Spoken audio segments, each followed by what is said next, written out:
discussion to talk about this week. First off, the Houston Astros and the Los Angeles Dodgers have made it to the World Series.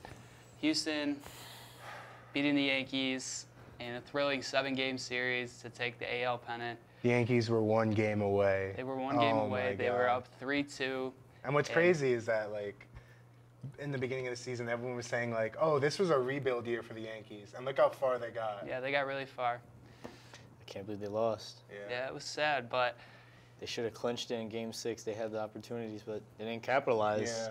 yeah, they couldn't get the bats going, and Houston just took advantage of the sloppy pitching, I And in the guess. 7th game, didn't they basically shut them out? Yeah. That's a tough way to end your season. Yeah, it Go taking does. it 7 games against arguably one of the best teams in your conference, and then you lose, get by a shutout in the final game. That's so disappointing. It's just, I don't know. I But mean- I think Houston and LA are going to be a great series. The Dodgers are looking still tough to beat. They only lost 1 game so far. Is that your pick? The to win the World Dodgers? Series? I'm picking the Dodgers. I'd say I would have to pick the Dodgers too, because even though the Astros are good, the Yankees did take them to 7 games. So obviously, as we said, the Dodgers only lost 1 game so far, and against good competition on their side in the conference. I'm picking the Dodgers in either 5 or 6. That's obviously a factor, seeing that the Yankees are taking them to Game 7, the Astros, and then the Dodgers only did lose 1 game. So, yeah, I agree with both of you. I think the Dodgers are going to win this year. I feel like the Dodgers will win, but then again, I feel like the Astros could win a game or two because, even though they were getting handed to by the Yankees and the Yankees were close to coming back, they stormed back and rallied to steal the deal and force the Game 7 and win it in Game 7 with a shutout win. So that's what good teams do. Yeah, that's what great teams do. Like, we thought the Yankees were a great team, and they are a great team, and they were doing great, but the Astros were just better, and they came back and they did their thing. They rallied and shut the Yankees out, and they're going to probably try to give their hearts out in the World Series. So it's going to be a great matchup. Yeah, I feel that. Like I said, both teams have great pitching. With the Astros, with Dallas Keuchel and Justin Verlander, and the Dodgers with Clayton Kershaw and Yu Darvish. It's going to be fun to watch. Should be very exciting. This whole postseason was very fun to watch, and I'm excited for this 7-game series. It goes by very fast, that's for sure. Especially those 1-game series. The wild card series. After a long season of baseball, that it nearly expands the entire year. It's just the playoffs go like that, and the World Series is just even more of a flash. Yeah, that's true. In other news with the NHL, the Buffalo Sabres are still trying to find their chemistry, but they had a nice bounce-back win against the Boston Bruins this past weekend. Some good stuff right there. They came back from 4-1, I believe. 4-1, and then beat the Bruins in overtime 5-4. So, they're still trying to find their chemistry, but no doubt. It's a good win to build off of. And coming from the leading scorers, Steven Stamkos leads the entire NHL in points and assists. He has 18 points and 15 assists. How do you get points? Like that's very confusing. Points it's like are assists and goals together. Yes. So whatever you get, that's a point. Oh, okay. So an assist, 1 point. A goal, 1 point. Okay. So he basically has 15 assists and 3 scores. Yeah, 3 goals. Okay, that's really that's really good. He's setting up all his teammates to be successful, setting them up to get the score. He's racking up his assists. He's basically that playmaker of that whole team. So I love Steven Stamkos. He's one of my favorite players in the NHL. And speaking of his teammates, his teammate Nikita Kucherov is tied with Alex Ovechkin in all the NHL with 10 goals, leading everybody. So, Tampa Bay, they're awesome. They're leading the Eastern Conference. The record 7-1-1 and 15 points, impressive. leading the entire NHL. And I don't know, they're looking really good. The Kings, the Los Angeles Kings, and the St. Louis Blues are both leading the Western Conference with 13 points.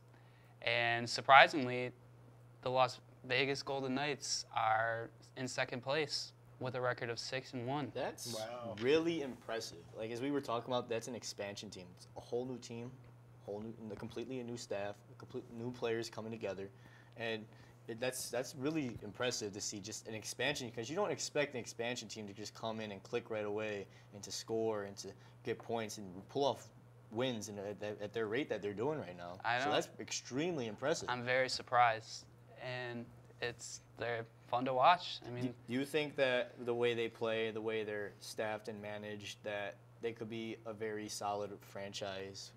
Now, I mean, it's too early. It's obviously Yeah. extremely early, but like if they were to continue doing what they're doing right now, you think they could be? I'd say they could make the playoffs if they're playing how they're playing. You know, Marc-Andre Fleury has been an animal for them, even though he's hurt. He's day to day with So whatever was this a team that moved locations? No, it's a completely new franchise. It was a Wow. completely new As of franchise. like last year. Mhm. Or- This year, Yes. this past summer, they had an expansion draft where every NHL team would have to give up somebody from their team, and then it all just comes together as one team.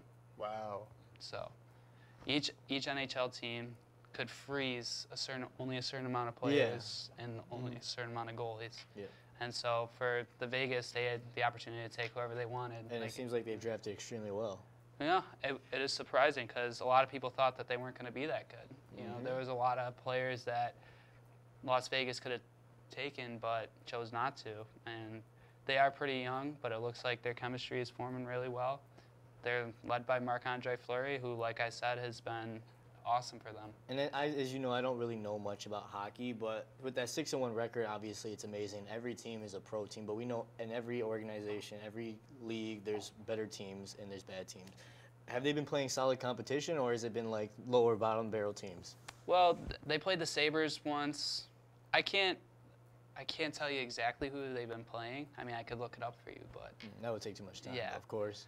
but I mean, for 6-1 for against any team, Yeah, as I was saying, though, like any team, but like as we know, like there's obviously the top cream of the crop. Like if they were to play like the Penguins or Tampa Bay or something Yeah. like that, like then they pull out wins against them, that would be even more impressive. But like as you say, the Sabres, no discrediting the Sabres. I mean, they're obviously struggling right now, and teams are going to take advantage of that as they know. But I was curious if they were playing solid competition or at least cream of the crop competition. yeah, I would say for me, I would think that there's more good NHL teams than there Than are bad. bad. Yeah, the ratio is a lot better Okay. rather than the NBA or the MLB or NFL. Mm-hmm. The competition is really good in the NHL. You know, there's a lot of great talent out there, and And who do the Sabres play next, actually? the Sabres are playing the Red Wings actually right now. Right now? It's on NBC. And who you got winning? Obviously, I know you want the Well, Sabres. yeah, I want the Sabres to but win. realistically, I don't know. I hope the Sabres can pull out the win. I hope they can bounce back after this. They can build off of this Boston win. yeah. And, you know, I think Robin Leonard's in goal tonight. So, I mean, hopefully he could play well. And hopefully the defense steps up and they can win the game for us. I mean, That's hopefully. That's where it all depends on if the Sabres are doing well or not, is their defense.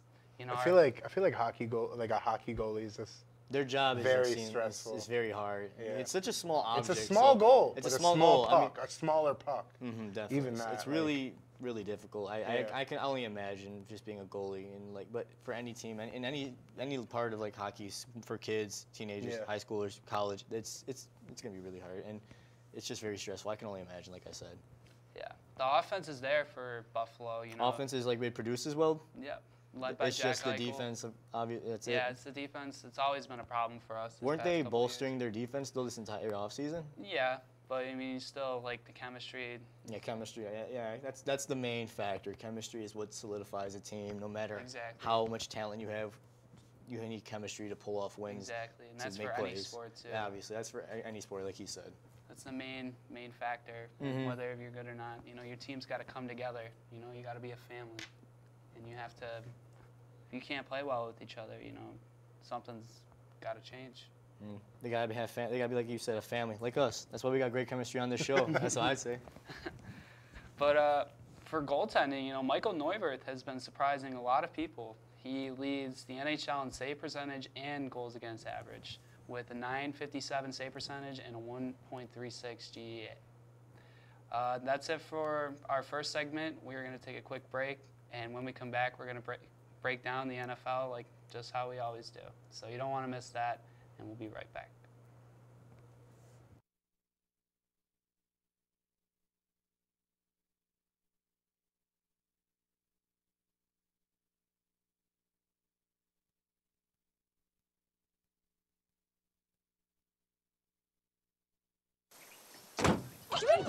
They'll test you. Try to break your will.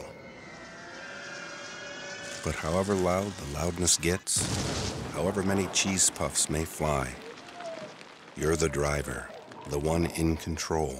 Stand firm. Just wait.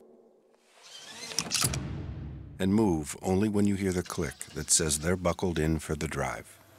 Never give up till they buckle up.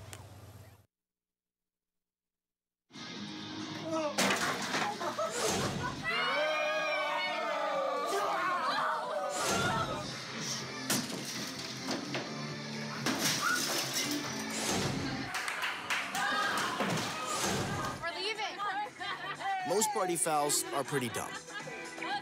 But if you decide to drink and drive underage, you could lose your license and your freedom.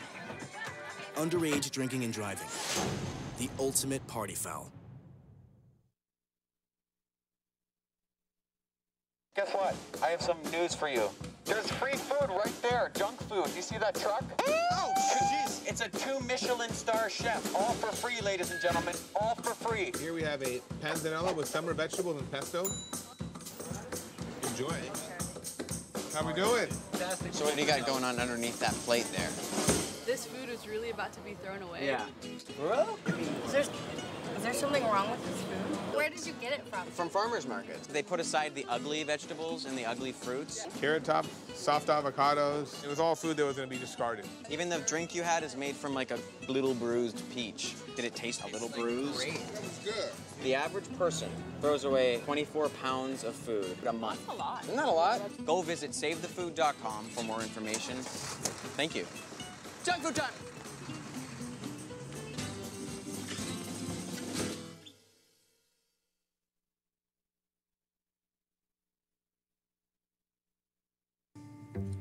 But you are exactly what I'm looking for.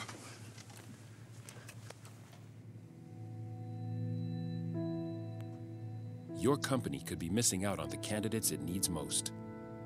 Learn how to find, cultivate, and train a great pool of untapped talent at gradsoflife.org. I realized that I'm not perfect, but it all really started to change because you judge me for having a problem. No one is going to know that I need help. I need help. I know that no one is going to judge me for having a problem. I realize that I'm not perfect, but it all really started to change because you listen.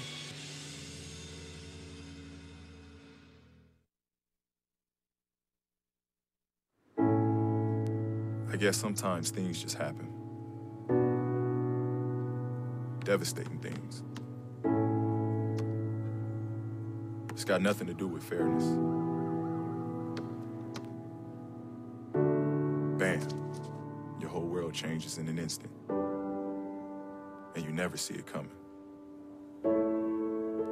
That's what happened to me.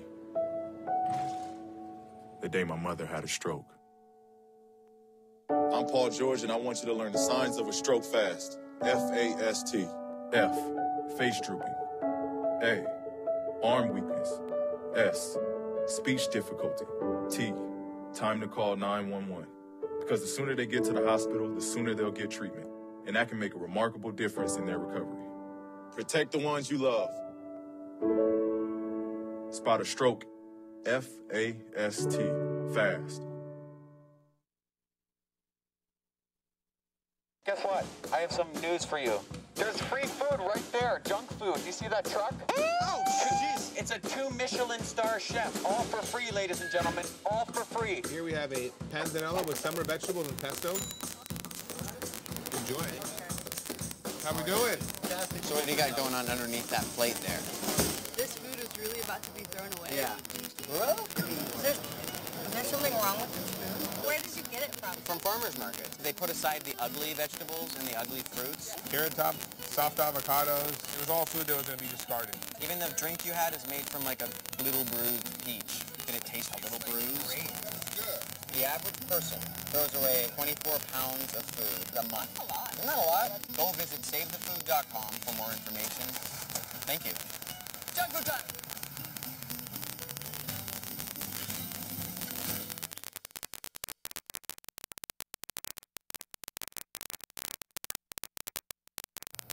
Welcome back to the Sports Hour on WNYF TV. It was a pretty crazy week. It was good for you, but sad for us. In the NFL. We'll start off with Aaron's favorite team, the Chiefs, getting taken down by the Oakland Raiders, 31-30, in a thrilling game, actually. 5-2, whatever.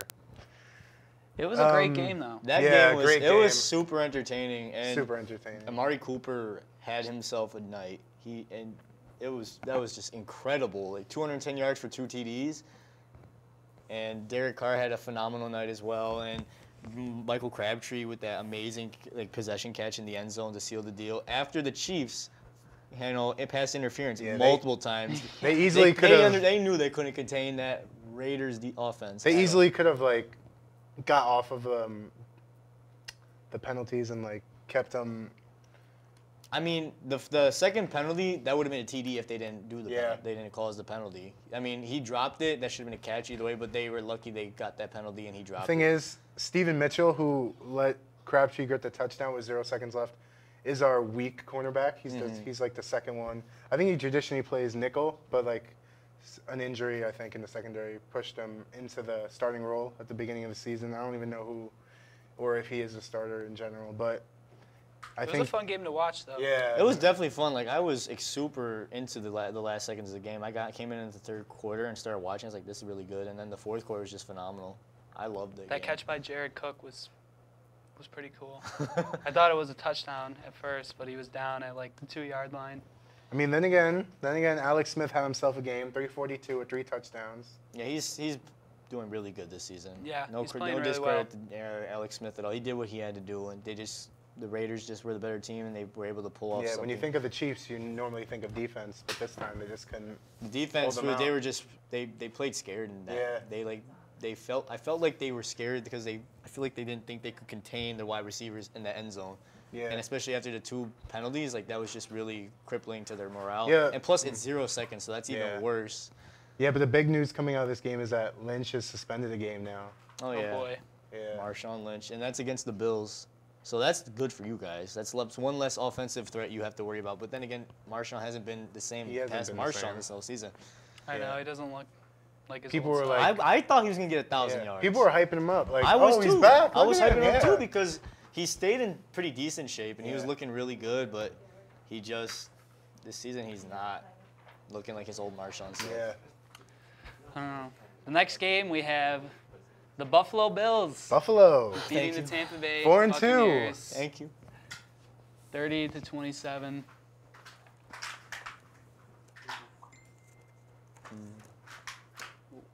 We have some technical difficulties. Oh, sorry about that. But LaShawn McCoy had himself a game, 91 yards, 2 touchdowns. Tyrod played great. I mean, Jameis Winston had himself a game too. Yeah, he looked excellent. 384, 3 touchdowns. touchdowns. This was also a very enjoyable game to watch. I remember I watched this game because I was like, yeah, you know what, let me watch it. Tyrod played excellent. Yeah. He played really well. He led that team to the win. You know, he stepped up and he made great plays. Yeah. Normally, where I'm from, I usually watch the Jets game because that's the only thing on at 1 because the Jets usually play. And I was saying, it's good to watch underdog teams usually. Yeah. And Buffalo, is traditionally an underdog team. But this year, they're dominating. It was a great win. Yeah. You know, it was great that we came back. Yeah. It wasn't great that we lost our lead, but, we bounced back and we took that win. You know, that's what great teams do. Hauschka is a great addition. Mm-hmm. Great addition. I'm just happy the Bucs lost. if it was any other team, I wouldn't care. Just the Bucs, they lost. I'm happy. Thank you. It eased my pain of watching the next game, the Bears and the Panthers, and my team they just got beat up bad.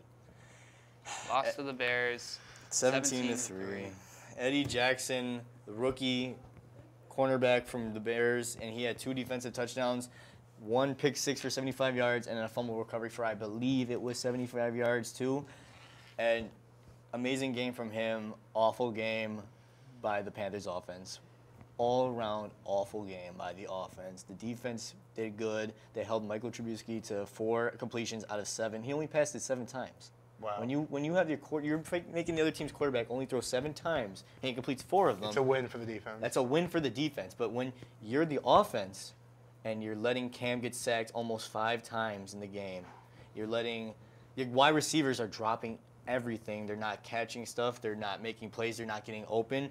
Jonathan Stewart for another week yet again has not been able to get that running game going for the last, I think 3 or 4 weeks. Easily. He hasn't been able to get his legs moving. He hasn't been able to get yards. Christian McCaffrey has been yet to be implemented more in that offense, especially in the running game. Yes, I know he's a security blanket like Greg Olsen and the receiving end, but come on, get him the ball on the ground if Jonathan Stewart is not getting yards, and they're just not doing that. Then the Panthers have had these issues for the last for as long as I can remember. The O-line's been god-awful. Since Jordan Gross retired, that O-line's been awful, and whatever good O-linemen we have, they're always injured, or they're just not playing up to par. And Cam's getting sacked. That's all around right there. And Mike Shula, without a doubt. Yeah, I saw some news that they should fire. You think they should fire Mike Shula? I don't care. After the season, get rid of him, get someone new. I don't want him here anymore. He is so frustrating to watch. Everyone, the big hype for the Panthers in the draft was we're going to get young, fast, receiving hybrid running backs. We're going to get Christian McCaffrey, Samuel Curtis, and we're going to get them all out there, change up the whole offense more like the Patriots where they have short receivers and they run the ball a lot and they do easy, short plays. That hasn't been happening yet. That hasn't been implemented whatsoever. And it's so frustrating as a fan to not see this, what all the hype about, all the change that we were supposed to see to bounce us back to old Super Bowl form has not been made. Very passionate. Very extremely passionate. I'm a diehard fan, and it's angering to watch my team struggle after going 4-1. That is the most passionate rant I've ever seen from a football fan in I don't know how long. That got me in the feels. Yeah. Your team is successful, so I mean, Bills fans have been ranting for as long as we've been alive. Right now, it's Panthers fans, especially me, ranting about how my team was 4-1 and struggling, and that they lost the first place in their division, which is god-awful. Well, I feel sorry for your Panthers, but the next game we have the Tennessee Titans beating the Cleveland Browns 12-9 in overtime, which was boring. Yeah, a boring game. The one thing about this game that was crazy was that Joe Thomas got injured, and it ended his 11-year streak. He had over 10,600 something snaps. He's honestly the most durable player I've ever seen, and this injury is just catastrophic for that O-line because he is the heart and soul of the Browns. I'd say he's the heart and soul, of the Browns because he's the leader. He's been there forever. The Iron Man. He's the Iron Man, and he hasn't. He doesn't want to leave Cleveland, even though they've been bad since the 60s, 70s. Yeah. He always resigns. He always wants to stay with the team. He wants to finish his career in Cleveland, and that's respect. You can respect that because he's been with such a horrible team for his whole career, but he still loves his city. He loves his team. He wants to see them do one. Just imagine all the quarterbacks he's gone through meeting. He's gone through almost 10, 15. Yeah, probably. You got to feel for the man. Yeah. Best of luck in his recovery. Yeah, he suffered a tricep injury. I hope he gets back healthy and maybe next season something can happen with the Browns. Maybe some progress. At least he can if he retires anytime soon, he can see his team has been progressing. That's what he at least hopes, and that's what I hope he can. I hope he can at least maybe later in his career join a team and get a ring. He deserves it. I hope so too. The next game we had New Orleans Saints beating the Green Bay Packers 26. And the Saints with this win, 17. They lead the division in the South. They overthrow the Panthers for the division crown right now currently, and Drew Brees had a bad game, but the defense. Mark Ingram had himself a day with 106 yards and a touchdown. And what was annoying me about this game was, I mean, obviously I felt like the Saints would win because I didn't think Brett Hundley could be. He was overhyped. I understand this is his first start. I think it's his first start. I'm not sure. Possibly. Most likely, but he doesn't have much experience, and everyone's hyping him up he's the only second quarterback in the NFL with the name Brett. I'm like, okay, and he's the last person who was Brett Favre. That's not a connection. Who would even say that? I don't know. I saw articles. I'm like, okay, that has no relevance, but they're hyping him up. They're like, he's gonna be the next Brett. He's gonna be the next Packers quarterback to step up from an injury or something to replace their starter and be great. But he threw I think a little over 100 yards. He had a pick. He had a cool rushing touchdown. He had 44 yards for a touchdown on the ground, and he had no passing touchdown. That's not really that impressive.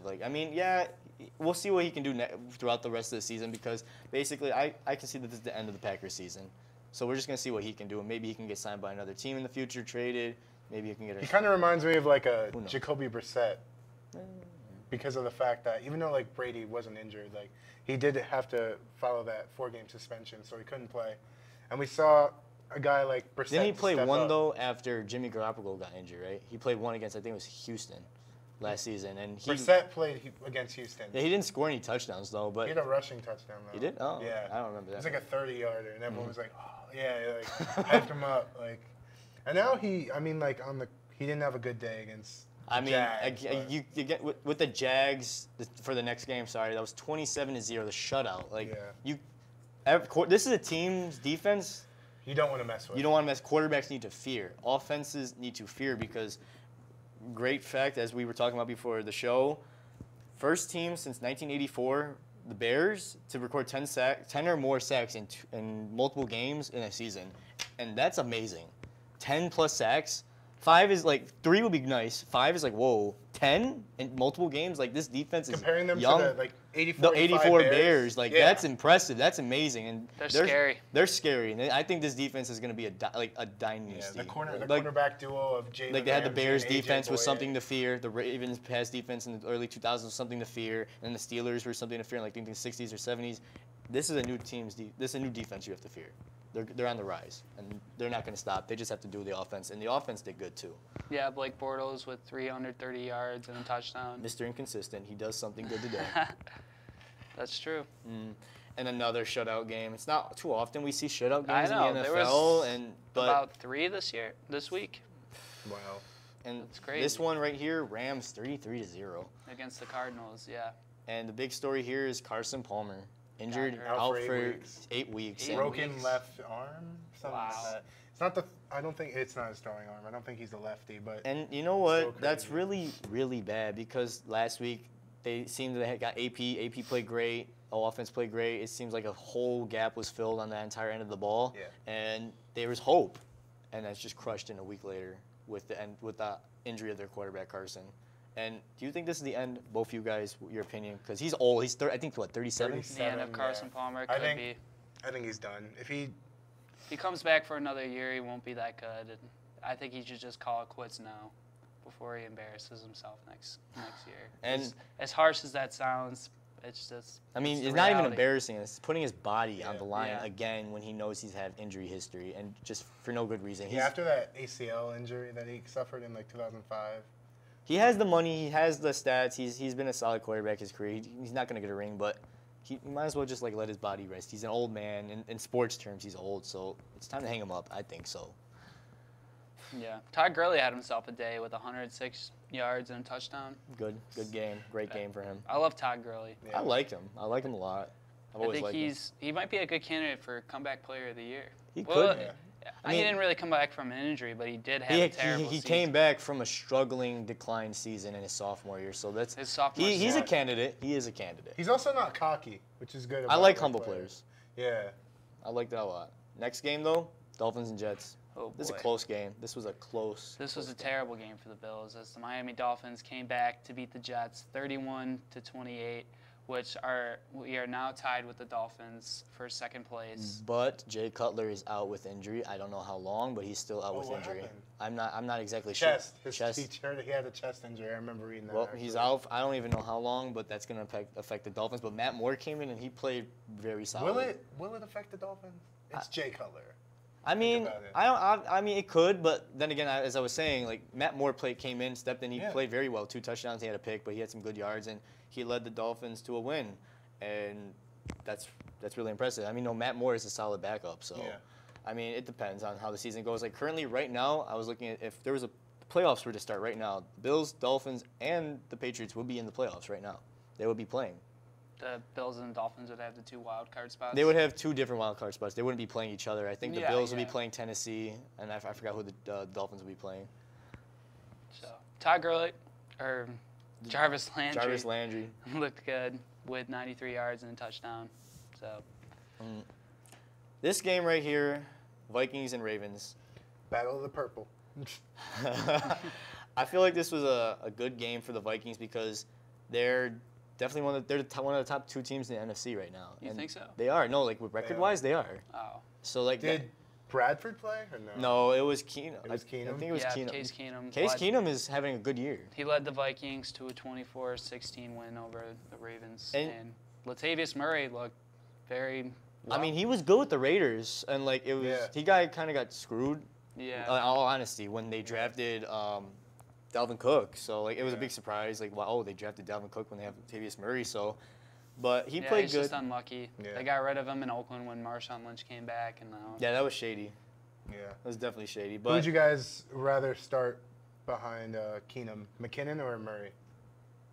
I'd go with Murray. I have no opinion on Seeing this. last season, I'd go with Murray.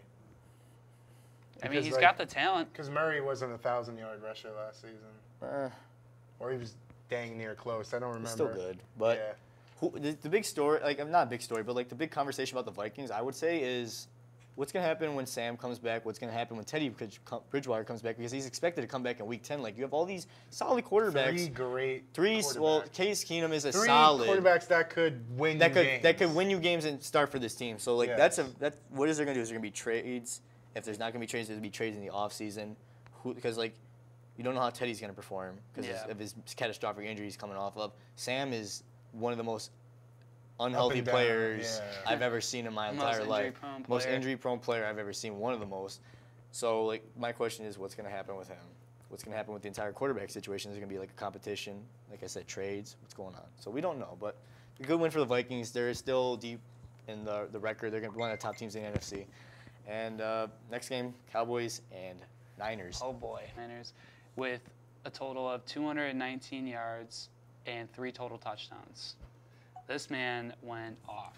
I was watching a video, and it said that Dan Bailey got hurt for the game, and so the safety for the Cowboys, Jeff Heath, was a kicker in high school, and so he kicked off. Really? And he kicked for the extra points, too. And he kicked an extra point, and it was the loudest bang off the crossbar you'd ever hear. But it still went in. It was like, it went in, and it was like, boom. And he kicked it off, and it actually got down to like the 5-yard line. It was so impressive. Because like seeing he hadn't kicked since like high school. Yeah, that's cool. That's cool to watch. But, you know, Ezekiel Elliott just ran all over the 49ers. He absolutely destroyed the Niners, and I feel bad because the Niners always won by close games. They just got blown out. This show, Mike, and I have a lot of Niner friends, friends who are fans of the Niners, and they're always like, yeah, our defense is not the issue, it's our offense. But like this week, it was the defense. Yeah. Like they just got destroyed. Steelers and Bengals, 29-14. Bell with 164 yards and Brown with 65 yards and a TD. I'm telling you, this offense. Don't forget about Smith-Schuster, another touchdown.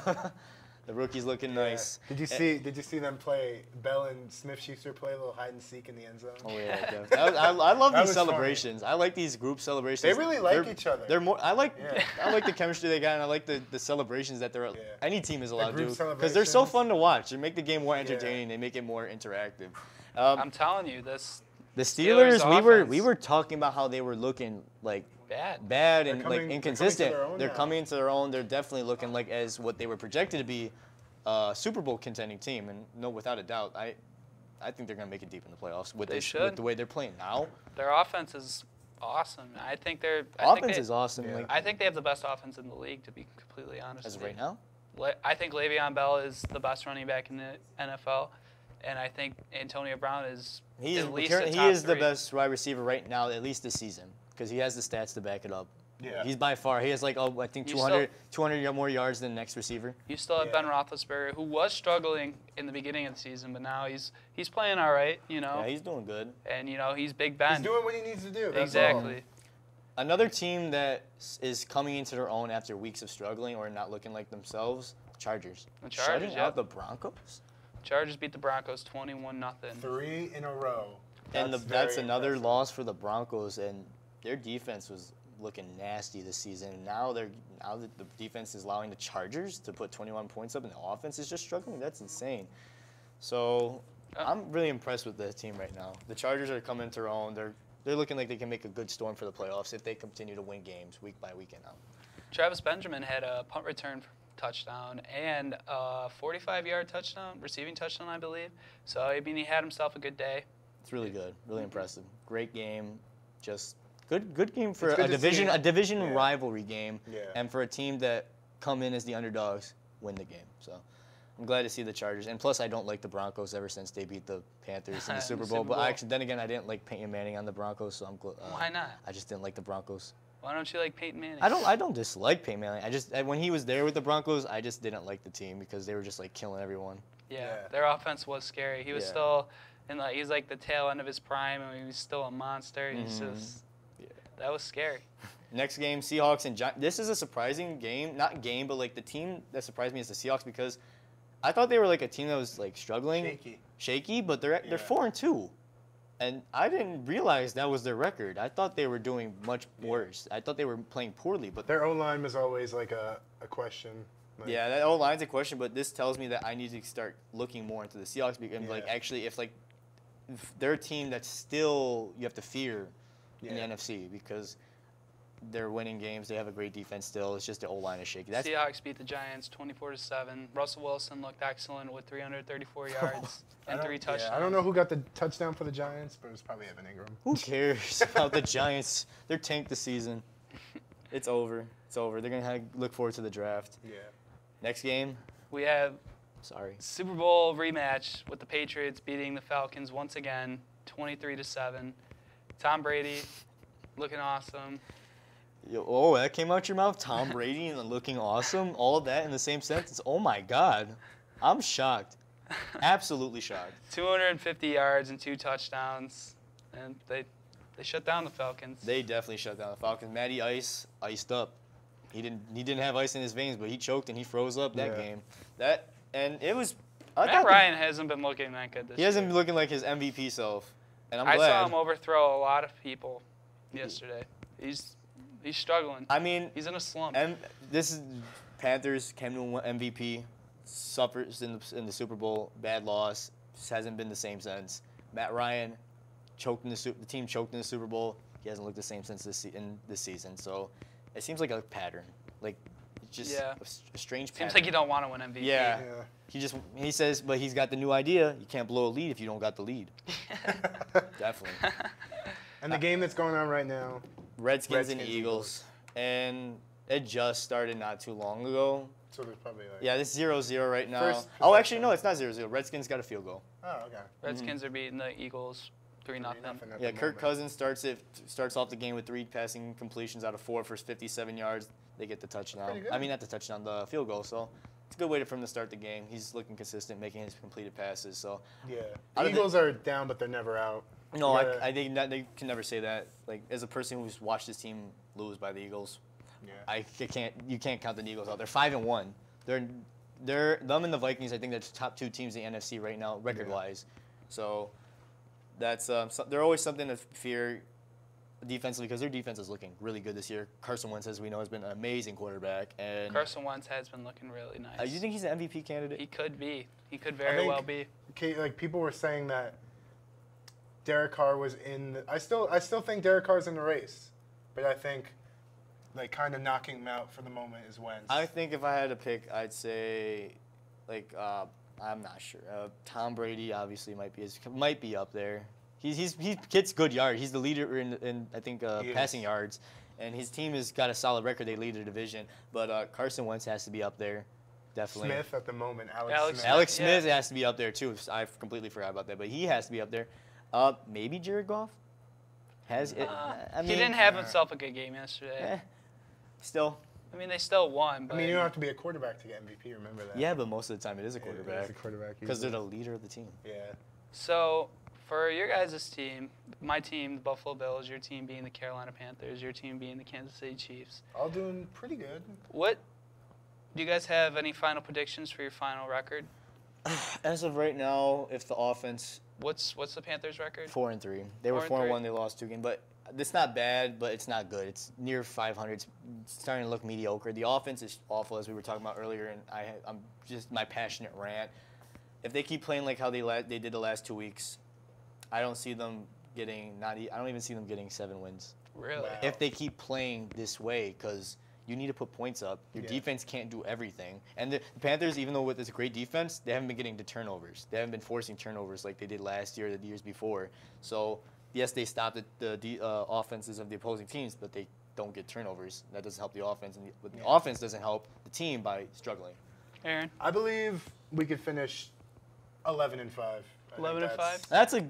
That's typical for the Chiefs. For like ever since Andy Reid came in, Alex Smith, they've been like 10 or 11 wins per season. They've been doing that. I hope the Bills can go 11-5. I feel like they might go 10-6. I think they could go 10-6 and get the wild card. That'd be impressive. 10-6 or 9-7 is where I'm thinking they're gonna end up. I think 10-6 is a good place. But if I have to say, back to the Panthers, if they play good again, I'd say maybe 9. I would hope 9, maybe a playoff spot, the last seed. Okay. Well, when we come back, we're gonna break down the first week in the NBA. There was a lot of crazy stuff that happened this week, so you don't want to miss that. We'll be right back.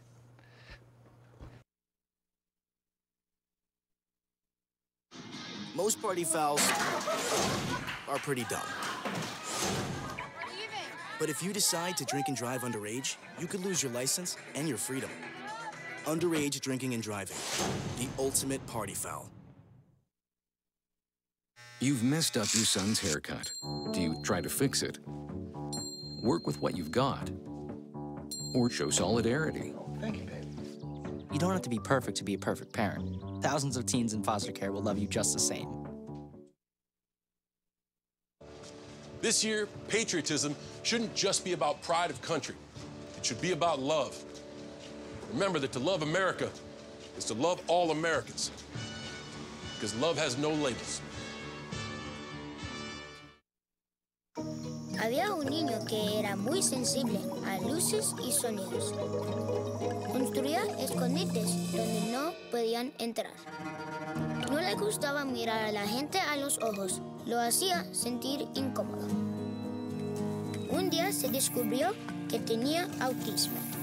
Con ayuda, poco a poco, aprendió a vivir mejor con ello. Mientras más pronto se diagnostique, mejor. Conoce las señales en autismspeaks.org. Your son wants to get a cat, but you're allergic. Do you A, prepare yourself,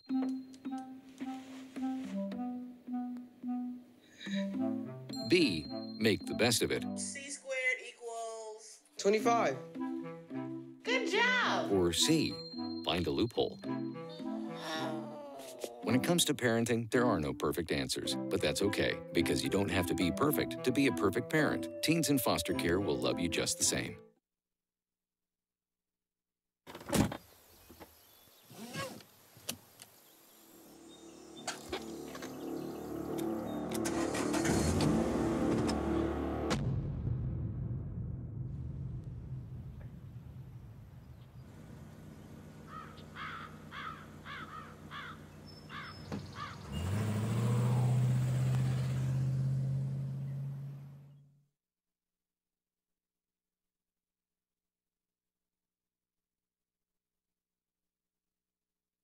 We cannot be bystanders. We can stop to make sure someone is okay. We can warn someone when their drink isn't safe.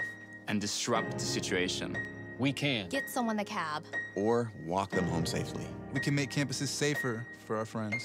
Our roommates. Our classmates, our fellow human beings. We cannot be bystanders. We can intervene. It's on us. All of us. Learn how and take the pledge at itsonus.org.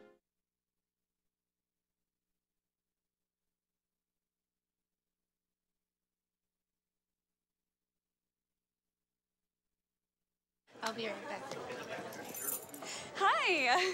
You think you're probably sober? Yeah. But you're thinking about taking the back roads home, just in case. If you're probably sober, then why would you do that?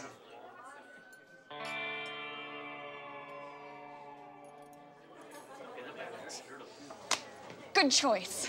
Probably okay isn't okay. If you see a warning sign, stop and call a cab, a car, or a friend. That's a full glass of wine. I'll be chatting you later. There are 16 million children struggling with hunger in America.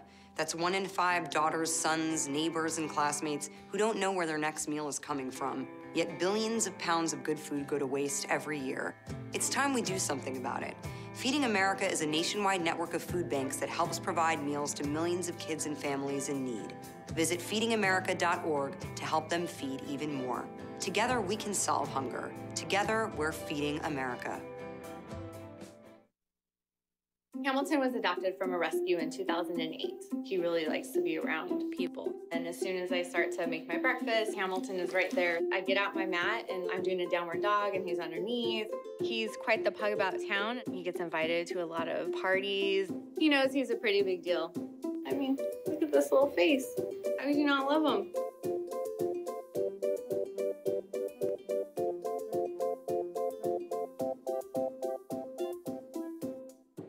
It's me, Artie. Come see what I collected from the Creative Galaxy in my idea box. Transform your world. Will you help me make art? Before you throw it away, Hey, I have an idea. think outside the box. Go be amazing! Give your cardboard box another life. Recycle.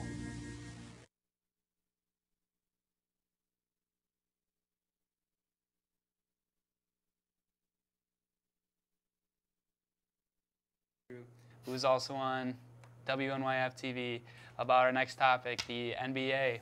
It was a crazy first week.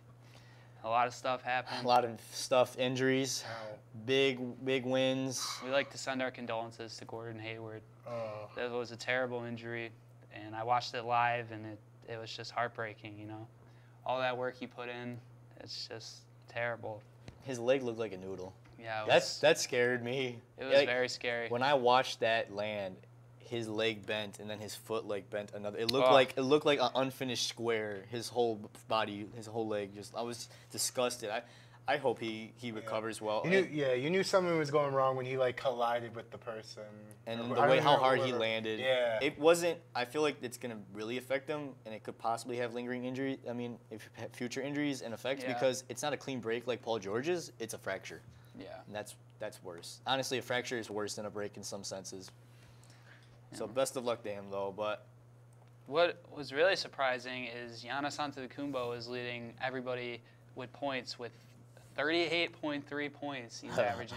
It's only 3 games, but still, I mean. Giannis has been going off. Even though he took that L to the Cavs, he still gets out there and he has, I feel like, the capabilities, like as we were talking about before, like we're comparing him with LeBron. He has the offensive end of like Miami LeBron. He's just constantly scoring. He's that killer instinct, that amazing athleticism, and he's got a phenomenal defensive like background. He's just amazing defense, steals, blocks, rebounding. He's great. It's just like I think Giannis could be honestly the next biggest player in NBA history. He can be like the KD or LeBron of the future. He's a jump shot away. Yeah, jump shot and passing. Yeah, he's got to be a better playmaker, but that's really what's gonna get him is the jump shot. Mm-hmm. You know, as soon as he gets that down, he's basically unstoppable. Oh yeah, he's young. He's only 22 years old. He's 22. That's the scary part. He's just getting started. Yeah, once KD and LeBron are out, he's gonna definitely be the next. He's the best player in the world, in my opinion. Another surprising guy who's just getting started is Kristaps Porzingis. It's only 2 games, 2 losses, but he's been averaging 32 points. He's the face of that team. Yeah, he's definitely taking the helm of. After Carmelo left, he's the face of that team. I mean, obviously, even when Carmelo was there, people knew like Carmelo's old. Even if he stays with the Knicks, Porzingis is the future. Yeah, he's the really future good. Of that team. People were very. I have a good friend who's a big Knicks fan, and he was telling me that people were very hesitant in signing a guy from overseas.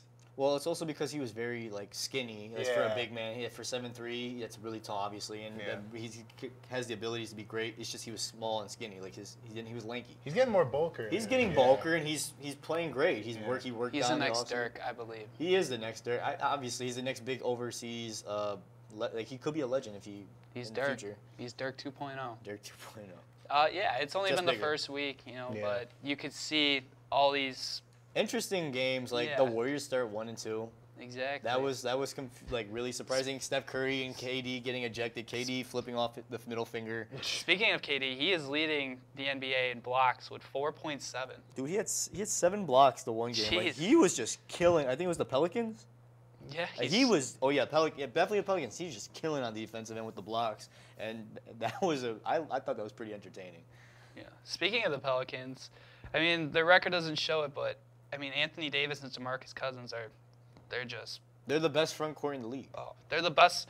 DeMarcus Cousins is the best center in the league, and Anthony Davis is the best power forward in the league. Anthony Davis by far is the best power forward in the league, but you really think? I mean, DeMarcus is obviously up. He's a great center. If DeMarcus Cousins would, yeah, I think Cat could be up there. Yeah. If DeMarcus Cousins would focus on defense a little more too, he would be unstoppable. Mm-hmm. He's got to work on the defense, but I mean, the offense is there, and he's a great rebounder. He's just. When you're great in one thing, it's hard to ask for more in another. Yeah. That's like James Harden doesn't really play defense because he runs the offense. If James Harden would play defense, I would say he'd be the best player in the league. What? Better than LeBron? Better than KD? Because if he had the defense, James Harden is he's the best guard in the league. I would say he'd be past. I don't know if he'd be past LeBron, but he'd probably be past KD and Kawhi. Wow. As the second best player. Because James Harden, he's just like LeBron. I'm not like playing wise, but he doesn't have the passion when it comes to big games like playoffs. No, not even like playoffs. That's where it counts. He doesn't have the passion in playoffs. Like when his team is down, he just gives up. He doesn't have the heart.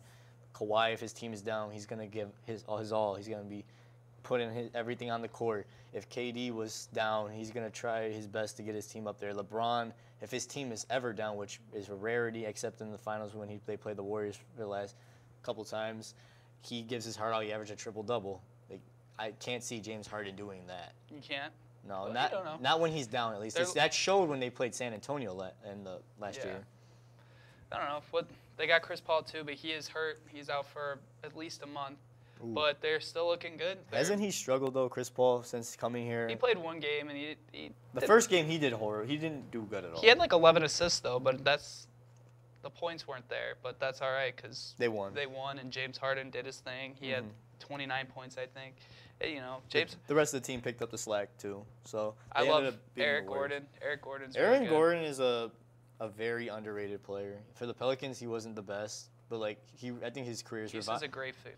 It's a great fit. His career's revived there, and I was surprised how good he was. Mike D'Antoni is perfect for the. Yeah, he's Rockets. a great coach.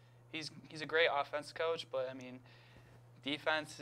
That's what kills him. That's what I think. As much as I love the Rockets, and as much as I love James Harden, it comes back to the defense. Mike D'Antoni, he's probably the best coach in the NBA on offense. But not on defense. He doesn't care about defense. He just cares about putting up those points. And, I mean, when you face a team like the Warriors or even the Thunder now that can put up as many points as you can and then some because your defense isn't there, that's how you lose. Yeah, definitely. Rebound leader DeAndre Jordan, which isn't really a big surprise for me because that man, he's 6'10", 6'11", and he has amazing defense, and he's always crashing on the boards. He's very strong. 25 boards in the first game against the Lakers. That was insane. And he just keeps doing it week in and week out. Game in, game out, I should say. Coming back to the Lakers, Lonzo Ball, I mean, the Lakers are, 1-2 now? But Lonzo Ball, the first game, he didn't look that good. But then again, the first game, they played a team that's good defensively. The Suns are not known for their defense at all. And so, obviously, the Lakers aren't even a team known for their defense. So, it was basically just offense running at each other with no defense at all. So, they didn't really care. So, Lonzo looked excellent. He looked excellent against no defense. But, I'm not discrediting him. 29 points. It's a good game for him. Really great game for him. Good way to, get your morale up and get hope for your team early in the season, even though you're 1-2 or 1-3. Exactly. Brandon Ingram really hasn't been showing up, impressing me. He had that one game against Phoenix where he had 25, but I mean, other than that, he's got to step up. And speaking of Phoenix, I thought Phoenix could be a really good young team on the rise, but right now they're not showing promise. And Eric Bledsoe admitted on Twitter he doesn't want to be on this team. He doesn't want to be part of the Suns franchise no more. And as soon as that happened, the Suns fired their coach after 3 games. Why would you wait 3 games in when a player decides to leave, says he wants to be gone, he doesn't want to be part of here to fire a head coach? Why not? Why do that? Not do it in the offseason. If you knew he wasn't a good coach, the team was feeling. Some players were feeling this way. Eric Bledsoe was somewhat feeling this way.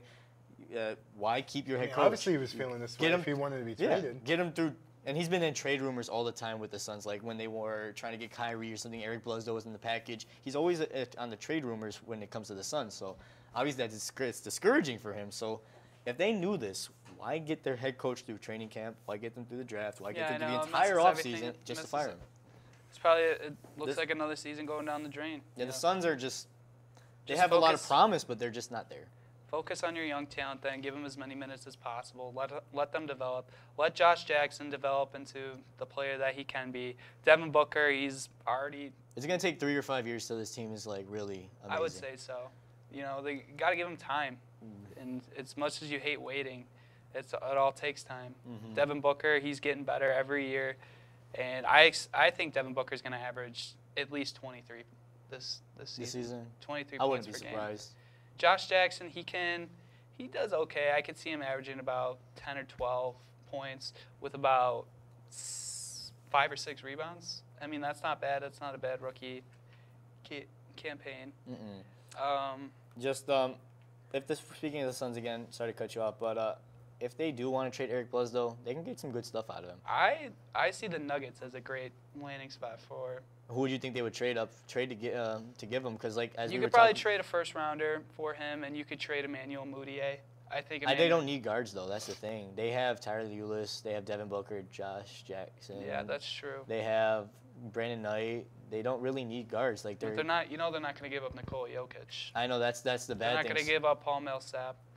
Definitely not. He just signed the deal too, so he can't really be traded till later in the season anyway. So, I think Tyson Chandler's good. Sorry. The Nuggets need a good, true point guard for them to be. And scary. The Suns really need a dominant center because they have pretty. T.J. Ward and Marquise Chris are great power forwards, young power forwards, but Tyson Chandler's old, and even though he's good veteran presence and good defense and boards. Don't forget about Dragonbender. He was injured all last season though, right? Yeah. So like we've yet to see, but like.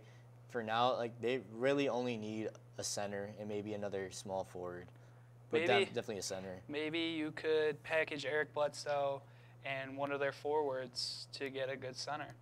Definitely. You have 3 good power forwards in T.J. Warren, Marquise Chris, and Dragonbender. Maybe trade away. Well, he's a center, but Dragonbender? Yeah, he's a center. He's not big enough. He's 7 foot. He's just too skinny. Yeah, he's lanky, and you got to trade him away. Maybe get an average center, you know. It all depends. Lots of stuff could possibly happen. Well, it's obviously it just happened not too long ago, like a day or two ago. So we're gonna have to see later on in the season what the Suns are gonna do. But there's a lot of stuff in the NBA to talk about. You know, especially like this game right here, Magic and the Cavs. That's a really surprising game. Like just going off away from the Suns and all that. Magic, I'm surprised that they blew out the Cavs. Nikola Vucevic has been playing pretty well for him. Last couple games ago, he had 41 and 12, 41 points, 12 rebounds, and that was his career high. Nikola Vucevic. He's a very underrated but very good center. 41 points? For the Orlando Magic. Yep. Wow. What was the final of that game? I don't even remember. I don't know. They won by 30, though. Just know that. They beat the Cavs by 30. Is that the game that Rose got hurt? Or was Rose? Yeah. No, Rose got hurt against the Bucks. Yeah. Speaking of Rose. Derrick Rose is once again injured. The man's made of glass. He's made of paper mache. It's really sad, though. He was such an amazing player. Derrick Rose, I feel like if Derrick Rose never got hurt, he would have at least 3 MVPs. If he didn't get hurt, he would probably be better than Westbrook. No, I think Curry's better than Westbrook. I think he'd be the best point guard in the league. D Rose, he was the original like athletic playmaking point guard, dominantly on offense than before Westbrook. Yeah. But Derrick Rose was definitely that, and just injuries killed him. And he did good last year. It's because he was like that. It's because of his style of play. You know, he definitely and he attacked. He was one of a kind. Yeah. And just it's sad to see him get his career fall out like this. And I was hoping like he would be great with the Knicks, stay with the Knicks. I know. I thought he could have restarted his career. He was good last year. 17 points about, maybe 17 and a half points, but he was doing phenomenal. And then he just injuries. And then here everyone's like, yeah, the hype. Derrick Rose is gonna play the 1 until Isaiah comes back. Then he can come off the bench. Which would be a good spot if Isaiah was starting and Derrick Rose was coming off the bench. That would be a good way for him to get points and contribute on offense. And they do have a lot of weapons. Risk getting less, chance at injury. But he had to start at the 1 until Isaiah comes back, and now he's injured. So that's the man just can't stay healthy, and I feel really bad for him. Now they have Jose Calderon as their Oh, starting God. point guard. It's not looking good for the Cavs. Oh yeah, I mean, I'll tell you everyone's like the Warriors and the Cavs were the best teams coming in the league. They have the best talent. They got the best moves, the best veterans. I still see the Cavs going to the finals. So. Obviously. I mean, but who knows? Anything could happen. But again, LeBron in the playoffs is another level. But he's a whole different. But right now, both the super teams are not looking like super teams. Emotions with the Warriors are letting them get to them. They're 1-2. Cavs, injury, and they're not playing like themselves. And I think, are they 1-2 also, or 2-1? They're 2-1. I mean, they're 2-1. That's good, but still, like, you lost by 30 to the Magic. That's really surprising. Yeah, I don't know. There's still a lot of basketball to be played. Definitely, we got all the way till next summer. Yeah, to talk about it. You know. Well, as always, we like to thank everybody that watched either on TV or on YouTube where we stream. We really appreciate all the love that you guys give us, and we want to make our way up to the best rated show on WNYF TV. Everyone in the back is probably laughing at us, but yeah, please make that happen. We would appreciate it. We really appreciate it, and we will see you next week where we talk about NFL. We can give you coverage on the World Series if it's still going. And the NBA, of course. And, of course, the NHL, too. So we just like to thank you all, and we'll see you guys next week.